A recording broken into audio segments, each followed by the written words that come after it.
Across America's heartland are countless relics of the past that offer us an interesting glimpse into what was once a dream for a better way of living. These days, they stand as chilling reminders of lives that were lost or simply abandoned, seemingly without a backward glance, from communes to colonies and even towns planned around industry. These locations saw their fair share of successes, but ultimately failed to live up to the grand visions that those who built them had in mind. In this video, we're going to be taking a look at some of these places where dreams turn to dust. But before we get started, be sure to hit that like button and subscribe for more videos like this one. Also stick around until the end to learn about the strange town in Nevada that's home to its own private FBI. You won't want to miss it. The following is a true story that occurred in the early 20th century in the southeastern United States. The year was 1910, and over the course of the next decade, thousands of African Americans left the South for the North and the Midwest in search of better opportunities and to escape the harsh Jim Crow laws of the states they lived in. This period, known as the Great Migration, saw blacks flee from the racial violence and oppression that pervaded the American South for decades after Reconstruction. By 1920, more than 1 million African Americans had moved to northern industrial cities. But there was another place that became a haven for many Black Americans, an area near Tulsa, Oklahoma, that would become known as Black Wall Street.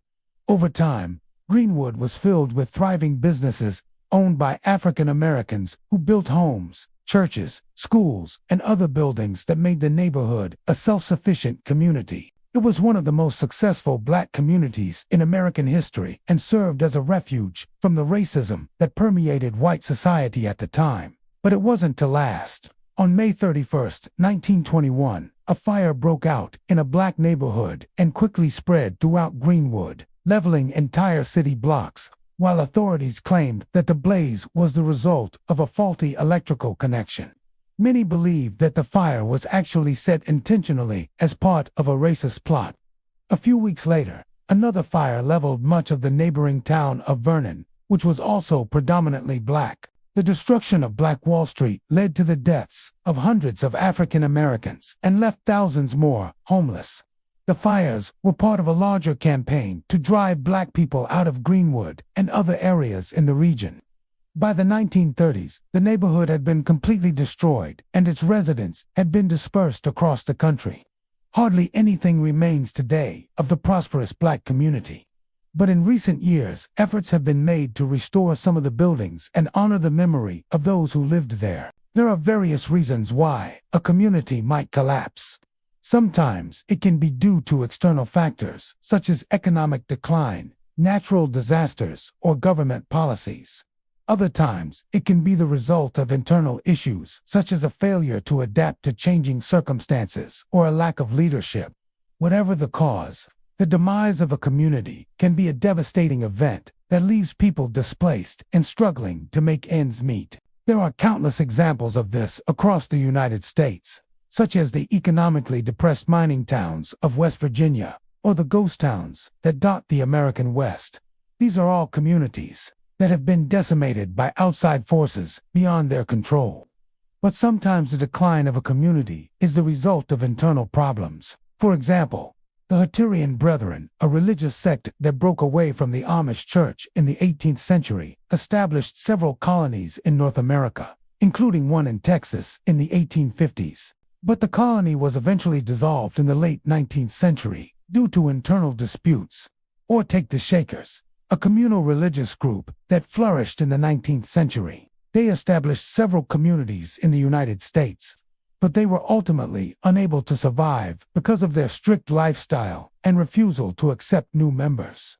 What if there was a place where people could come together and build a new life free from the troubles of the world? What if there was a place where everyone could work together for the common good and enjoy a simpler, more sustainable way of life? This may sound like a utopian dream, but for many Americans in the 20th century, it was a reality.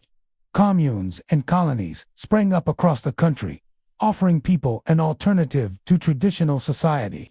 One of the most famous examples was the Oneida community, founded in 1848 by John Humphrey Noyes.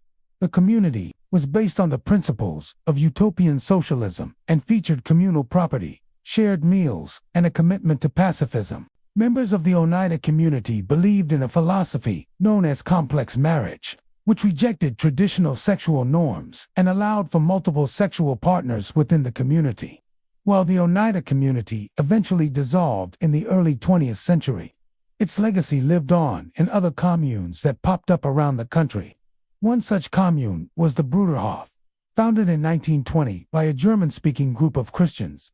The Bruderhof was based on the principles of pacifism and communal living, and quickly grew to include hundreds of members. In the 1970s, the Bruderhof opened its doors to women for the first time, but it still remains a tight-knit community that is largely self-sufficient. Another well-known commune was the New Harmony, founded in 1825 by Charles Fourier. The community was based on the principles of Fourierism, a utopian socialist philosophy that emphasized the importance of harmony and balance in society. While the New Harmony experiment ultimately failed, it inspired other utopian communities that followed in its wake. However, not all communes were created equal. Some were plagued by scandal and controversy. The Manson family, led by the infamous Charles Manson, was a cult-like commune that gained notoriety in the late 1960s for its involvement in a series of murders. The family's communal lifestyle was marked by violence, sex, and drugs, and its members eventually went their separate ways after Manson's arrest. Similarly, the People's Temple, led by Jim Jones, was a cult-like commune that gained infamy in the late 1970s for the mass suicide murder of its members. The temple's communal lifestyle was marked by isolation, brainwashing, and abuse, and its members ultimately died in a mass cyanide poisoning. These are just a few examples of the many communes and colonies that existed in the United States. In the 20th century, while many of these communities failed, they provide an interesting glimpse into the utopian dreams of the people who founded them.